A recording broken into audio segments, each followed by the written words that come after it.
Anyone who has ever had roof damage knows that it is one of the most harrowing and expensive types of damage that could happen to your home.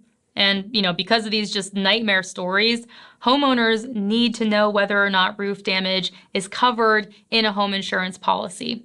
And so, well, it depends. Like most kinds of insurance, a home policy covers the types of damage that are outlined in the paperwork. So make sure that you check the details of your policy and see if you're covered. Read that fine print. And if you don't have roof replacement coverage, then you can typically add it into your policy. And, not for nothing, but because roof damage can be so costly, it's actually a really smart thing to have. Also, keep in mind that depending on what kind of roof your home has and how the damage was caused, your coverage can vary. So if you are still unsure of whether or not your roof is protected, the best thing you can do is speak with your insurance agent and let them know that you're concerned.